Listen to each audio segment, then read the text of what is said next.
Good afternoon. Welcome to today's conversation with Minnesota Attorney General Keith Ellison. We're pleased to co-sponsor this with the Minnesota Council on Foundations and the Greater Twin Cities United Way and the Association of United Ways from around the state. The work of the Attorney General's office is of great interest to people throughout the nonprofit sector, not only sort of the overall mission of the Attorney General's office of law enforcement, criminal justice, consumer protection, administration of laws, but also we have some special interests that it's the Attorney General's office that is the Minnesota sort of regulatory agency that nonprofits register with for charitable solicitations, and also has governing supervisory powers over charitable trusts. And we saw this in today's newspaper with the recent action looking at the Otto Bremer Trust and going to court, and we'll be hearing more about that shortly. Today's session will be taking live questions through the chat mode. So at the bottom of your screen, you can see chat and post questions there. We have over 100 people registered for the call. So we have not collected questions beforehand, so you'll need to sort of insert your questions into there. So we'll be hearing shortly from Keith Ellison about the work of his office and current issues they're working on, and we'll have a chance to pose questions. For starting at about 2:15 or so, questions will be asked in the chat, and last question will be asked around 2:53 p.m. So thank you for joining us, and I think we're going to start out, so I'll turn it over to you, Keith. Thanks for joining us. Well, thank you all for having me. I think it's really important that we stay in touch. A few months ago, I asked Carrie to reach out to you so that we could be in conversation. Normally, we'd like to just invite you into the office and just catch up, stay up to date, stay in close communication, but given COVID, this is how we communicate these days. Please forgive me. I am in an airport at the moment. You might overhear some announcements, but just ignore those.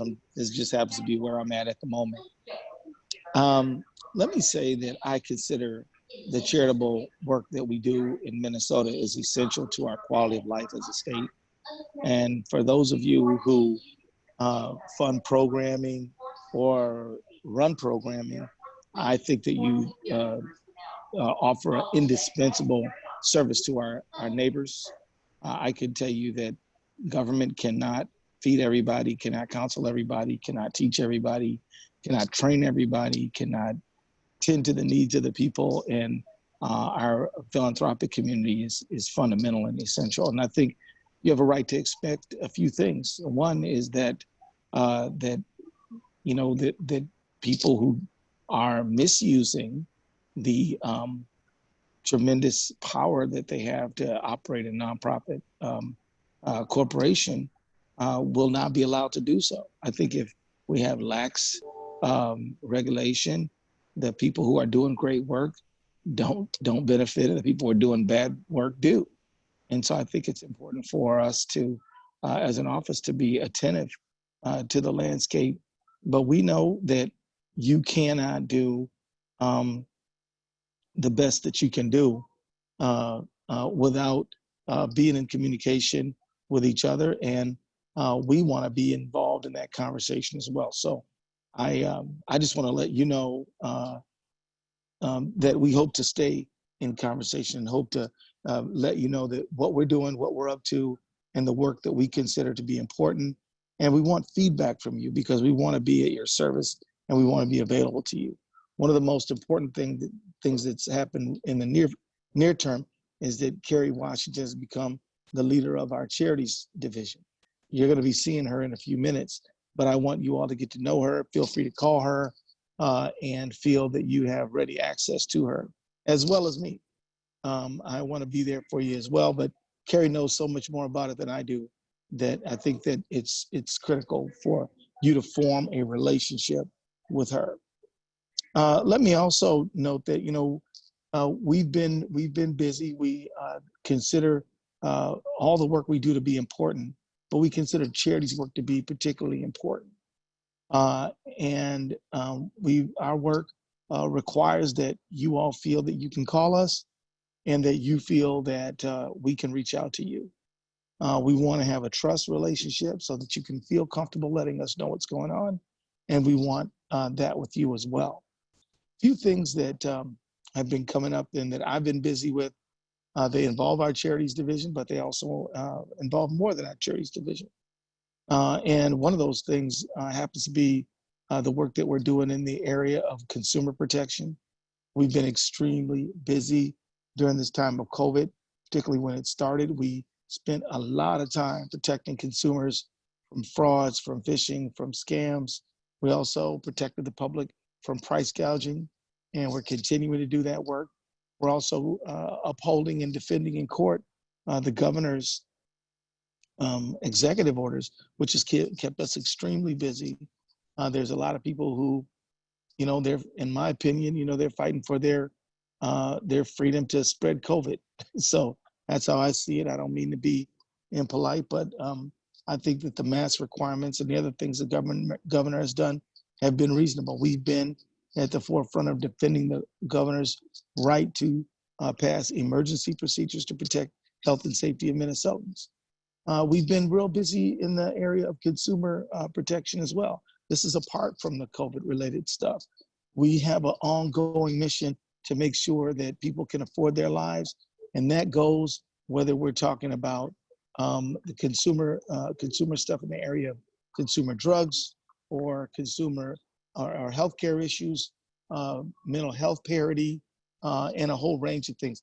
We recently issued a report which won an award from the National Association of State Legislators about lowering the price of prescription drugs. It's a conversation we'd like to be in with you because we know that it's going to take a whole community to get there.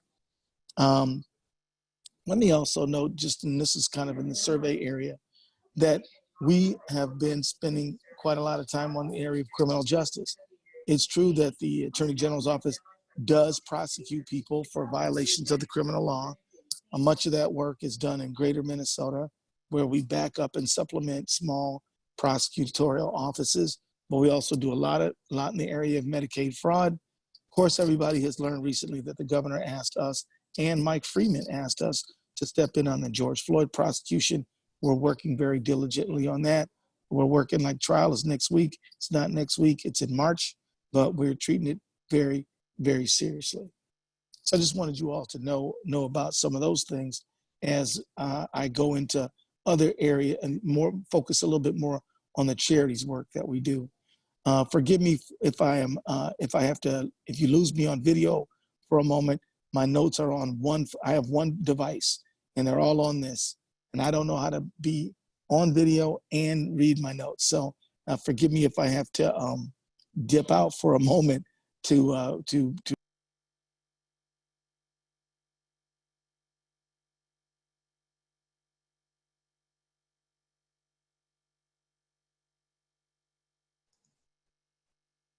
We seem to have lost the connection with AG Ellison. Please hold on as we attempt to reconnect.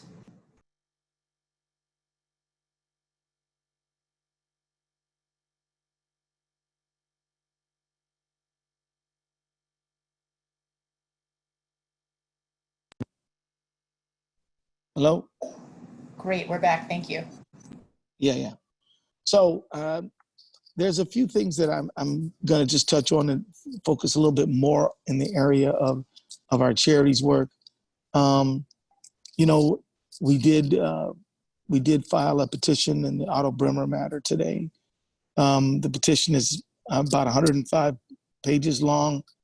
We are asking for the court to replace the trustees with 3 others. We don't want any break in service to exist.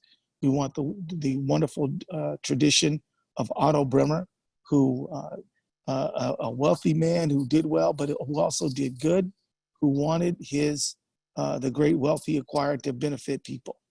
And so we want that mission as well. And we're hoping through our work to improve and stabilize that effort. If you all have questions about it, I'm on the line, Carrie's on the line. We'll be more than happy to answer any questions about that.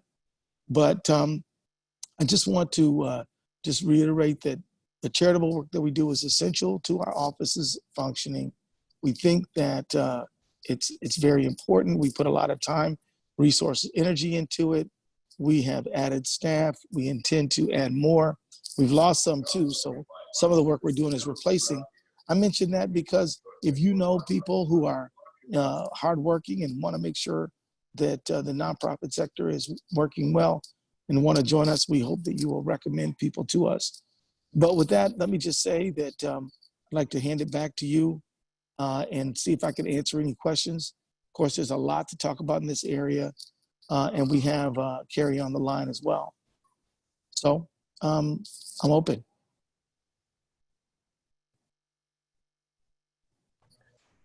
Thank you, Mr. Ellison. My name is Doris Pegelkoff, and I represent the United Ways in Minnesota around the state. I am so glad you mentioned the charities division, which you have on your website, and I want to thank you for that. I do a great deal of governance training with boards of directors, and I always instruct them to look at the Attorney General's website, and especially the charities section of it. And your fiduciary responsibilities of directors is just excellent. In fact, I've used that around the country. And so as we Thank you. As we struggle to be sure that all of our board members are trained, your website is just a great addition to that. I know there are so many questions out there that our participants have today. And so I'm going to turn it over to Katina, and Katina is going to moderate those questions for you. Thank you again. Thank you. Thank you very much. Thanks, Doris. And hi, Attorney General Ellison. Thanks for being with us today. Hi, Katina. Hi, I'm Katina Mortensen. I'm our Director of Public Policy at the Minnesota Council on Foundations. And we've really appreciated the chance to be in partnership with your office and met with your new Charities Division Head, Carol Washington. So thank you for the important work you're doing. And I encourage folks, if you do have questions, to either put them in the chat or the Q&A so that I see them. I'm going to start. There was one question in the chat, and then I'll move to the Q&A. So the first question was about, and your office is obviously involved in a variety of things, but one area that has been a high priority for both the nonprofit and philanthropic sector has been the 2020 census and ensuring we achieve a fair count and a full count in Minnesota. And there's a question about if you can share about your involvement in ensuring a fair count, and if you can provide any updates on the recent legal actions that you've been involved in related to the census. Well, let me tell you, we've been active in this area of ensuring a fair count for the census. We've devoted resources in multi-state endeavors, which we've joined with other states. You all recall a few months ago when the Trump administration tried to say that, well, you know, we're only going to count citizens. We said, no, that's not what the law is. We got involved in that. We were successful. That's a few months back. The more recent thing is that as it relates, the Trump administration came with a new rule after they had already lost and said that they were going to, only count certain people again. And we have joined again with our colleagues across the nation and Attorney General's office to fight back that effort. The Constitution is clear.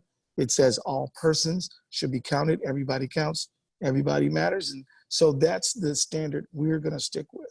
So we've been not only a part of multi-states, we've been in communication with census activists and leaders in this state. And so that's what we've been up to. We take it very seriously. And if you all come to information, which makes you wonder whether or not whether we should be taking action, we hope you will call us, because we learn a lot from the relationships that we have. Yeah, thank you so much. And maybe I'll just share, because this has been an area of great interest to us. I know last week there were 2 stakeholder letters, one from funders that was at the national level, and there were 16 Minnesota funders that signed on, asking specifically for the census timeline to go back to the originally planned October 31st. And there was also a stakeholder letter that included a lot of nonprofits and others. There were about 900 that signed on, and 62 were from Minnesota. So we were well represented. So I think there's a lot of interest in this issue. So thank you for your work. Well, that's good. And let me just tell you, we often, as state attorneys general, band together. So this issue of trying to shorten the time period in which the census count will be conducted is very much an interest of ours. It's very important. We know that the people who are still not counted are most likely people who are living more close to the margins of our society. A lot of them are overrepresented by people who are low wealth and poor. A lot of those people of color, a lot of those people might not be documented. They might have circumstances that they're facing where the census is not the first thing on their list of priorities.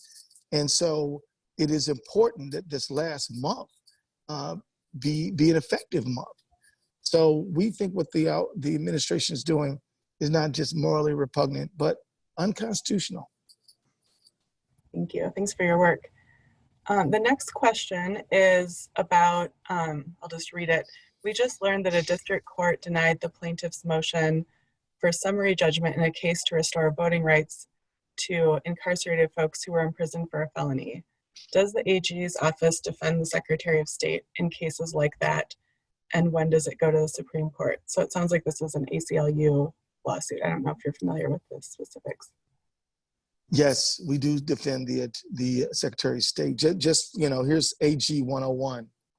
We represent every single state agency there is, every board, every commission. Well, there's over 100 of them, from the Department of Human Services to the Board of Medical Licensing and everywhere in between. We represent the full gambit of state agencies, boards, and commissions. So that would include the Secretary of State, the Minnesota State Senate. And so the thing is that you may want to know is that when I was a state legislator, I actually authored a bill that passed through committee and went to the floor to restore the rights of felons to vote. I am a firm believer in it. I was active, very active in 2012, fighting to extend the vote to people to fight off vote photo ID. And I believe that everybody should have the right to vote. I was down in Florida to help pass Amendment 4. So this is an issue near and dear to my heart. But at the same time, as Attorney General, I have an obligation and a responsibility to defend the Secretary of State. And we're stuck with the law as written. Now, if there is a law that is not questionable constitutionally that I don't like, as AG, I still have to defend it as long as it's not unconstitutional. As Keith Ellison, state legislator or congressperson, I fight like hell to pass it. I have run into the experience several times where I have had to defend a law which I would have been not just voting against, but would have been the first person to vote against, would have brought legislation to repeal. And so there's a number of areas like that: education, reproductive rights, and sometimes voting puts me in a situation where I have to defend the law. But basically my defense is that the law is not unconstitutional. If you want to change it, you have to change it through the legislative process. So that is one of the downsides of my job, of which there are very, very few. Thank you for that. May I add this? Mm-hmm. We have, however, found that there are several provisions of Minnesota law that conflict with the Voting Rights Act and are therefore preempted by the Voting Rights Act. And we have engaged in consent decrees in order to change that Minnesota law to comport with the national law. So for example, the Voting Rights Act says that you can get whoever you want to help you vote. Minnesota law says you can get whatever you want as long as they have not helped more than 3 people. That is preempted, that Minnesota law provision is preempted by the Voting Rights Act, and we therefore engage in a consent decree to change that. And so where we can square it legally, we're going to.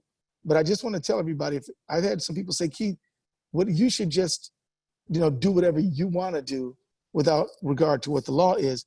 I said, yeah. And if you didn't agree with me, you wouldn't want me to do that. In fact, if you had somebody with another political philosophy who was AG, you'd say, enforce the law. So we got to enforce the law. We're stuck with enforcing the law.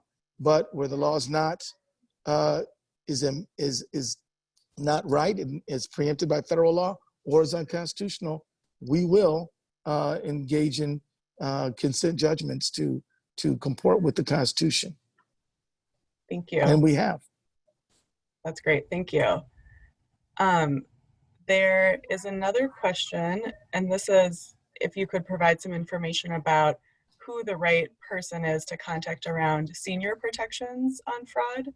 Is there a certain area of your office or a person that folks should be in touch with on that? Well, if it's a senior fraud issue involving the use of a charity, call Kerry Washington.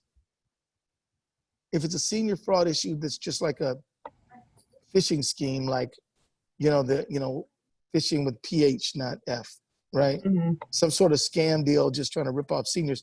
You should call our consumer division, and you can call us. We're right at our website's very clear. You can file a complaint online.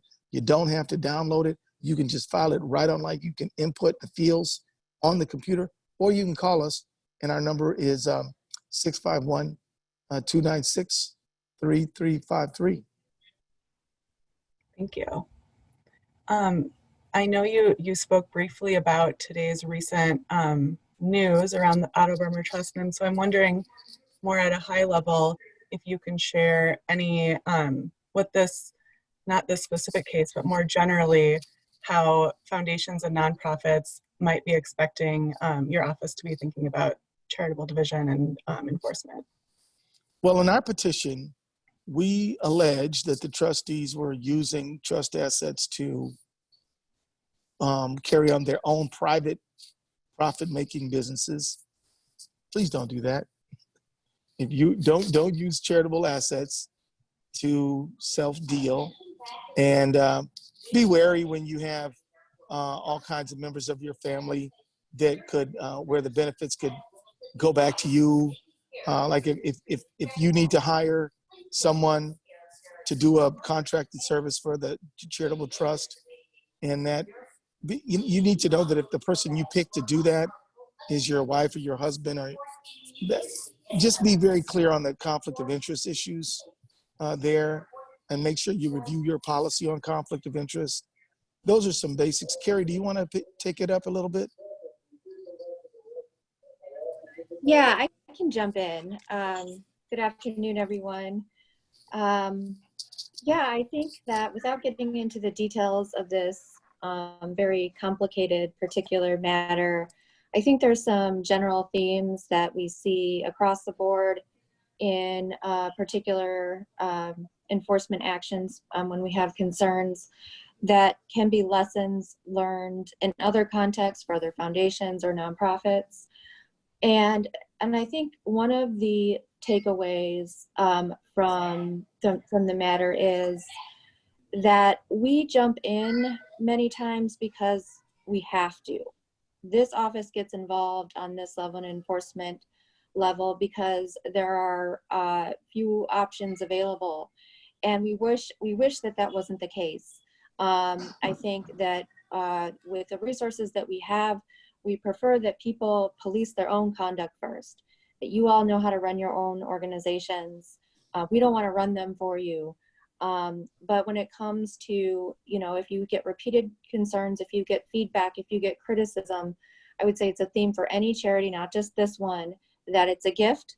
Take it for what it is and learn from it, and take it seriously. Don't ignore problems until they grow big, and don't shut out criticism. I think that's one theme. Another theme that I would share is know where your loyalties lie. Who are you supposed to be loyal to? More importantly, what are you supposed to be loyal to? I think everybody on this call are the type of people that understands that you're in it to serve the greater good. And if you calibrate everything that you do, starting from there, then you won't end up in trouble. You'll be working toward your mission, and the law follows that, is what I've noticed. When you end up in trouble is when you're trying to sort of do extra credit outside of the mission, the focus of the good work that you do every day. And the final thing I'll kind of point out, two things. One is that sometimes it's not about what you do, it's how you do it. Our office, like I said, doesn't want to run your organizations for you. You do a better job than we do. And so if we have evidence that shows that that your organizations are methodical and take outside advice and employ a good process when they're making tough decisions, then we look at that process, and that helps us a lot to say, the charitable interests are being protected here because at least they put a structure in place to make sure that they tried their best. And I think that's all that we're looking for. And then the final thing I would say is treat this office with respect.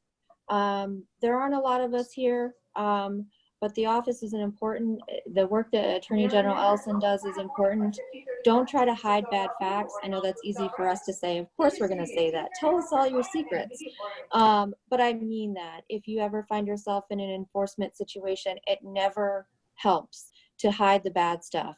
Because A, we're gonna find out, and B, it sets up a dynamic where we have to take adversarial action instead of working collaboratively, which we prefer because it's more efficient and everybody can do less work. So that, I would say those are just common themes that is not necessarily just a takeaway from this action, but any enforcement action that we bring in this division. Yeah, thank you, Carrie. And if I could just add on, we recognize the difference between good faith mistakes and behavior that really that should not be tolerated, and you wouldn't want us to, in fact, you would probably be really disappointed if we didn't take action, given that all of you have devoted your lives to the better human existence and to improve the quality of life for all humanity, really, certainly all Minnesotans. You wouldn't want somebody in your ranks who was violating those basic core values that you live by every day. And so that's why we want to be in touch. We want you to know we're available, we're accessible, because we really do honor and value what you do. And we want you to do it in an environment where you don't have to be worrying about what somebody else is doing and concerned about how somebody else is running that shop because you don't think it upholds the values of the industry. So anyway. Yeah, thank you. Thanks for those takeaways. That's helpful. And I know both Minnesota Council of Nonprofits and Minnesota Council of Foundations have kind of standards that members adhere to. And I know for us, ours are being refreshed later this fall. And so we hope to work with your office on that as well. So thank you for Absolutely. For all that you may offer in that regard. There's some more questions. Maybe we can go to, there's a question about what will happen when the eviction moratorium ends in Minnesota, and thinking about the low-income folks and people who are not able to pay rent and mortgage due to the pandemic, and if you can speak to that and the role your office may play in that. Well, two things on that. One is, apart from the pandemic, separate from the pandemic, the Attorney General's office sees tenants as consumers. And so we are enforcing their rights. We have filed lawsuits against bad behaving landlords in North Minneapolis. We're dealing with some in greater Minnesota. And I'm particularly concerned about people who live in manufactured housing. Some people call them trailer parks, but they're not trailers because they're not going anywhere. That's where they live. That's where they're going to live. We're concerned about that. And whenever we see tenants get mistreated, we take that very seriously. We have taken action. We're going to do more of that. I have asked my staff, help me figure out how people can be more stably housed in Minnesota, and what the Attorney General can do. That's one thing. And we use a lot of tools to do that. One, we use the litigation tool. I testified before our legislature. I testify in front of Congress, which is my former colleagues. We write letters. We hold community meetings on issues of housing. We write materials. We can do task force. I believe in housing. And so now let's talk about COVID for a minute. So one of the things that became apparent very early is that if people have to shelter in place, they got to have a place to shelter. And so, we have helped the governor write every single executive order, including the eviction moratorium. So we helped draft that when I'm on the executive council, so I voted for it. And then our office began to do enforcement action very aggressively. And so we took a lot of people to court who violated tenants' rights during the eviction moratorium. One of the things that we realized is that some landlords just didn't know. So we spent time with them, helping them understand what the moratorium said, helping them comply with it. We do not come with the heavy hand. In fact, we hope not to. But for some of those who are doing things like barging into people's apartments, telling them that they got to get out, which is illegal anyway, cutting off their utilities, all kinds of things. We had to take enforcement action against them. I make no apologies for it. What these landlords did was wrong. They shouldn't do it. But then there was another problem, and that is that the CARES Act, some of y'all are very familiar with the CARES Act, federal legislation that said that if you live in a property where there was some sort of federal program associated with that, Fannie, Freddie, FHA, whatever, then under the CARES Act, you can't be evicted and you will not be foreclosed upon. Half the folks out there don't live with that situation. So we then, my office led a conversation with the governor, and we had over 30 banks, together with the help of the Minnesota Federal Reserve Bank, Neil Kashkari, great guy, and we together engaged in a conversation on how they would forestall and forbear, even after the foreclosure moratorium and the eviction moratorium was lifted. So that was issued not too long ago. We can give you information about that. A lot of banks are participating.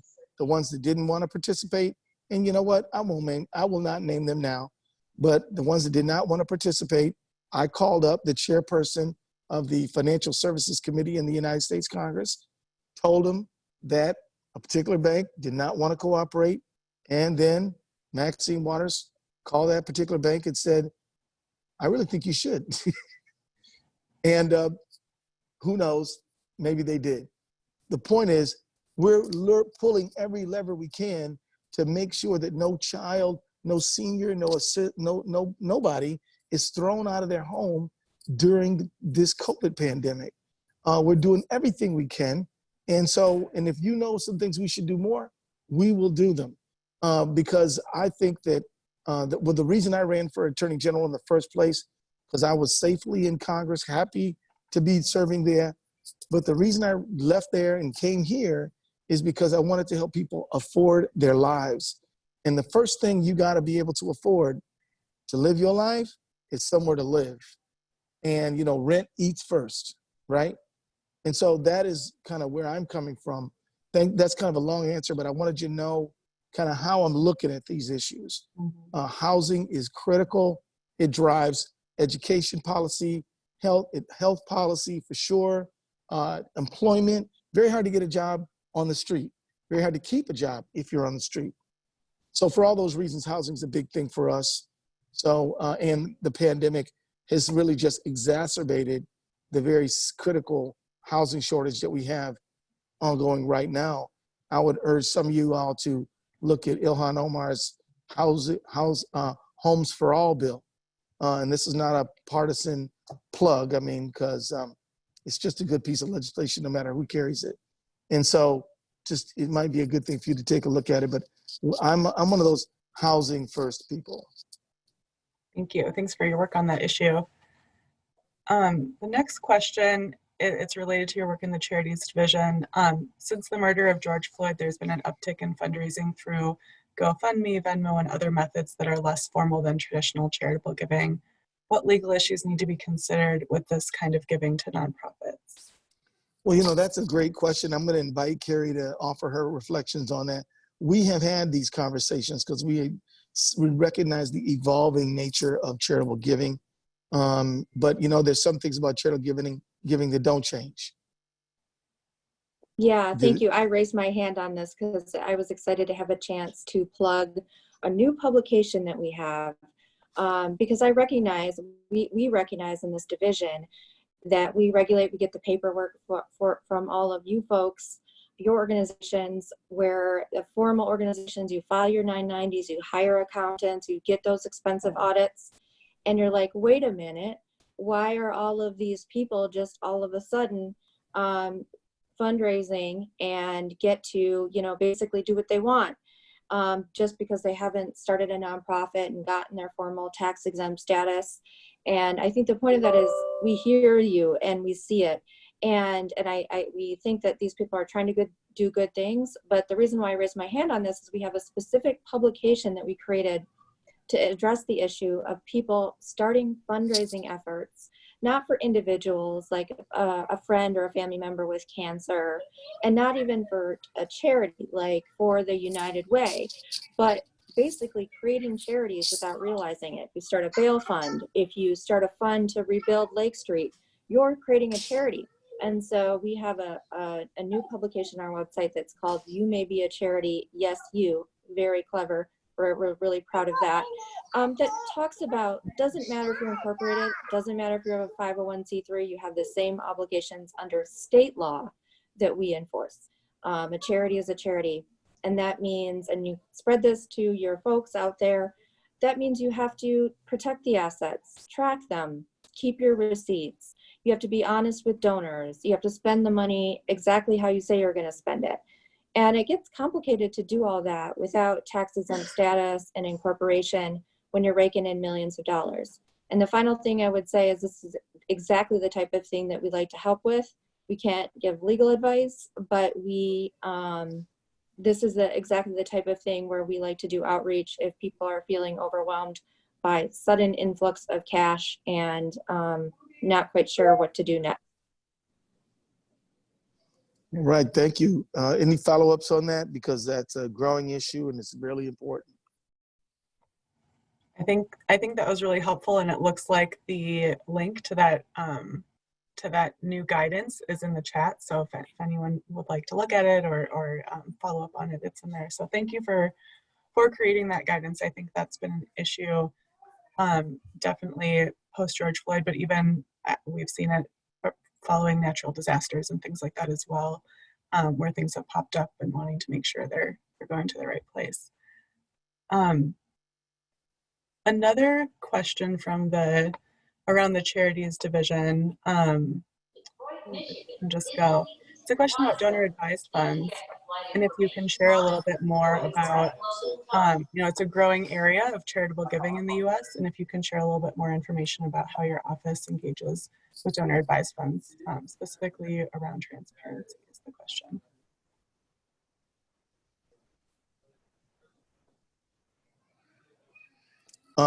You want to grab that one, Carrie?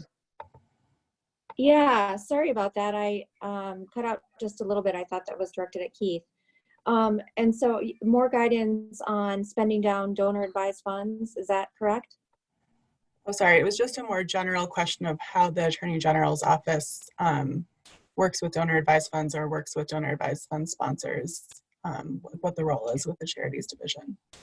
Got it. So typically the funds are held by entities like yours. And so we don't, we don't necessarily have any interactions with the funds themselves, but rather the entities that are holding them or transferring assets into them. I know that it has raised questions about transparency, and I think some of those questions are valid because it's almost like a donor advised fund is a place to park the money until it can be used to actually do good. And so I think particularly I don't purport to speak on behalf of the Attorney General, but I can see that particularly in these times where there is a great need in the community for those dollars to flow, that we've heard from the public about, donor advised funds is maybe not the best place to be parking your assets. And so from our perspective, it's something that I'm personally interested in, and it's something that we are monitoring with ourselves and our regulators across the country, our cohorts across the country, because there is a balance with, spending down money and ensuring the longevity of your organizations, as you all know. So I hope that answers the question sufficiently. Thank you. And I think I'll just add that this has been a topic of conversation between MCF and MCN as well, and one that we're regularly in communication about to figure out how to encourage best practices in this area. So thank you for your work in it as well. Mm-hmm. There is can I just add one thing to that? If you all think that there's some things that we should be alerted to, be aware of as it relates to donor advised funds, we're more than happy to, be in communication with you about that. I mean, if there's some things on your mind and you're looking for some specific feedback on certain issues, please do reach out. I want to make that invitation. Thank you. I think likely you'll get some outreach from MCN and MCF on that as we kind of work through some issues on that area. Yeah, and I'll just jump in and say that I have nominated or knighted Mohammed Sabur in our office to be kind of the issue point person on this issue. So we'll circulate his direct email, because I'm sure he'd love to hear from you on, if there's feedback and thoughts about the appropriate role for our office in evaluating donor advised funds. I would just reiterate that overall, I think our particular interest is in transparency. So maybe exploring different reporting requirements so we can actually see what is happening with the money. But that's all something that's just in discussions. Thank you. There's a question about if the AG's office has enough resources and staff to execute on the work you're being called to do, given that you have a full plate. Do you feel like you have enough people and time to do it? Absolutely not. We need to double our staff. Now, the reality is we have enough people to be effective, but we certainly do need more people. Let me tell you right now, today, when I became Attorney General about 18 months ago, I inherited an office that 20 years before was twice as big. Now, the lawyers that we used to be at the AG staff, most of them just were absorbed into the agencies.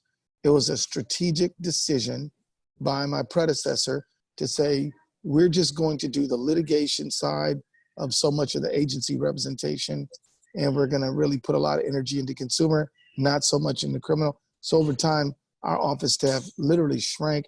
This was something that my predecessor decided was the right thing to do. I'm not questioning that. I'm simply saying my philosophy is different. We want to meet the needs of the people of the state, and we need the staff that we need to do that. I mean, I just got through telling you how we wanted to do more in the area of housing. I also want to do a whole lot more in the area of antitrust.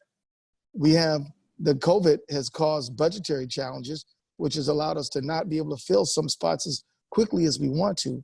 But I can tell you that, look, we're flexible, we're nimble, we're hardworking, and we're up to the job. But every single day, I see that we could be developing more in certain areas. We started a wage theft unit. Before, we were not going after employers who were legally obligated to pay a certain amount in wages, but failed to do so. And Minnesotans were just working jobs, not getting the money that they deserve. So we started a wage theft unit. So, the bottom line is there's a lot of need out there. We're looking at literally 3 decades of wage stagnation.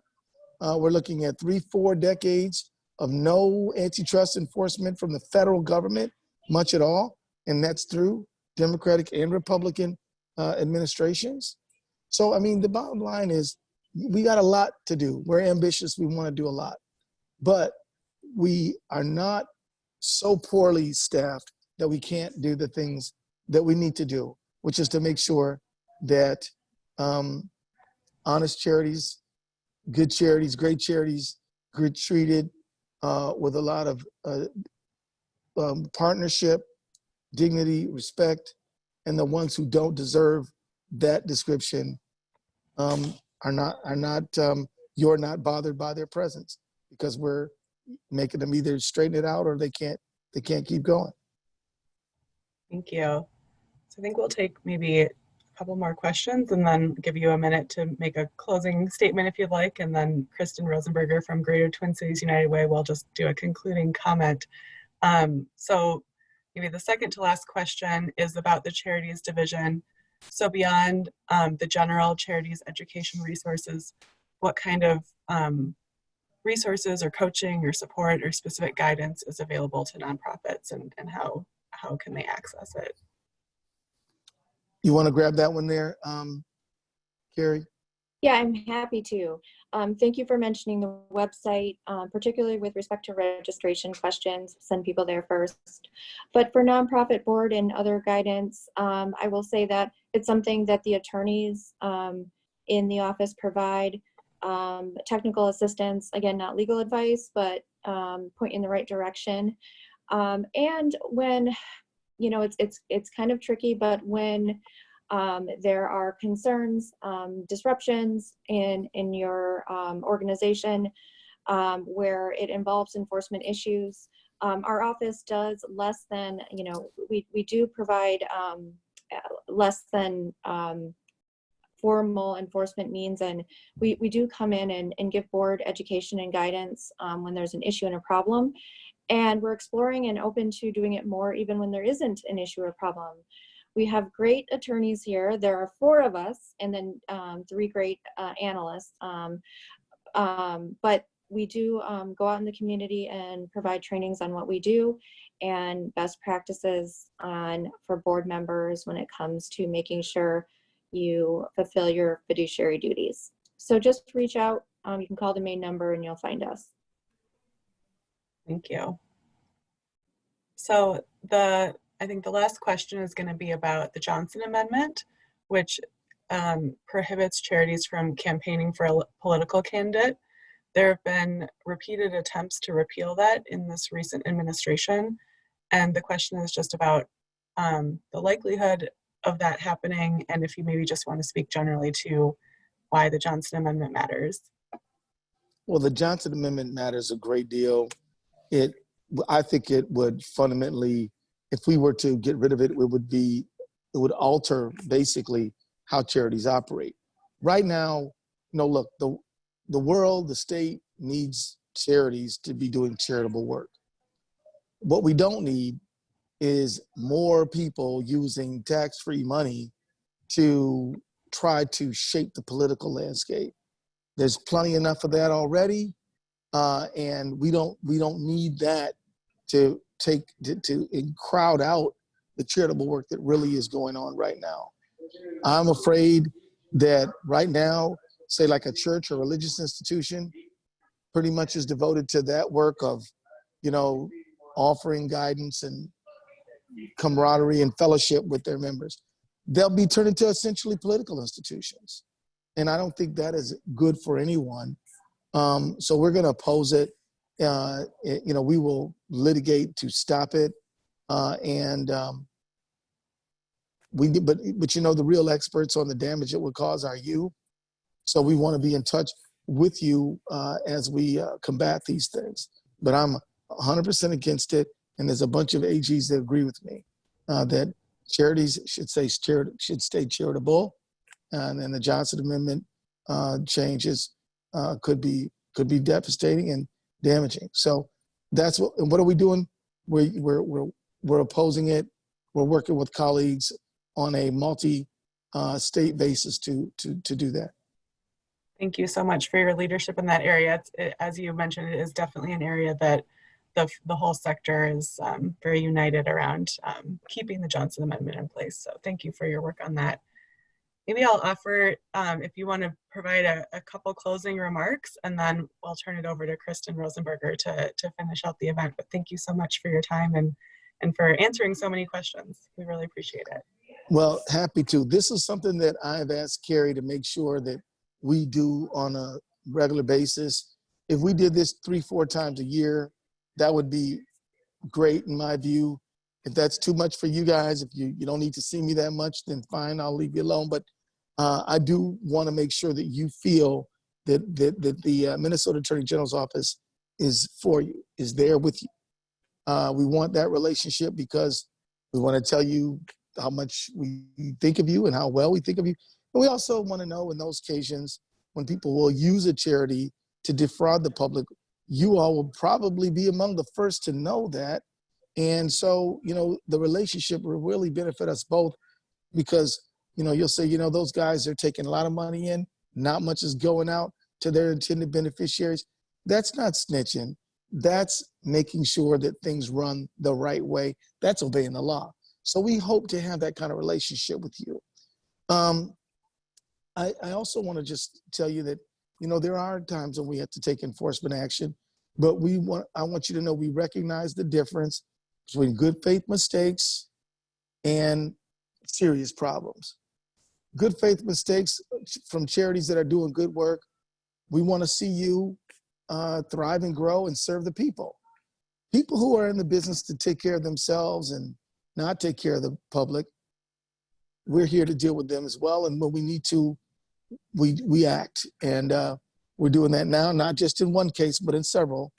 But overwhelmingly, Minnesota has a very clean, charitable community. We're proud of that, very proud of that. And we want to keep it that way. And I know you do too. So that's all I want to say today. And the main message is let's stay in touch. Well, thank you so much for sharing these remarks and certainly for your leadership. My name's Kristen Rosenberger and I'm with Greater Twin Cities United Way. And we're just truly honored to have co-sponsored this event. And again, want to share a sincere thank you to Attorney General Keith Ellison, calling from places beyond an airport, and to your staff, Carol Washington, for participating in this conversation and reaching out really to us to help elicit these questions and really strengthen the relationships with the nonprofits and foundation. I think it's been really insightful today to learn about your work, whether it's upholding the evictions moratorium, providing consumer protections, overseeing charitable giving, addressing COVID-19 related concerns. I mean, the breadth of your work is a little bit awe-inspiring, and certainly you have your hands full. So we, again, appreciate that work. And I think that what's also been extremely helpful today, and maybe even surprising to some, is to learn about how all the different ways that your office is supporting nonprofits and foundations, and your willingness to provide support and dialogue, to solicit feedback, and even new ideas about issues that maybe we haven't tackled yet. So as you'd mentioned earlier, I just want to encourage folks to check out the Attorney General's website. It's at ag.state.mn.us. And it's a tremendous wealth of information there, various publications, guidance documents, FAQs, and then, how to get a hold of folks should you need to have a deeper discussion. So before we leave today's conversation, I did want to share just a quick couple PSA moments, just reminding us all, we touched on it earlier, but the importance of supporting an inclusive 2020 census and the work that each of us can do to encourage full participation by our community members.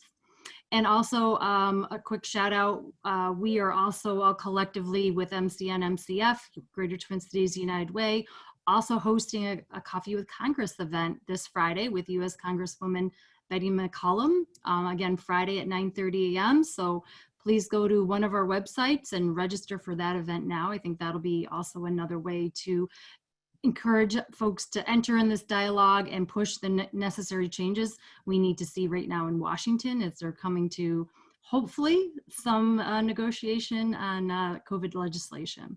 So with that, I want to again extend a very special thank you to Keith Ellison and Thank the you. General Office for the work all of you do, and each of you for taking the time to come together for a great discussion today. So All have a right. good afternoon. Have a good flight. Thank you. Will do. Bye-bye now. Goodbye.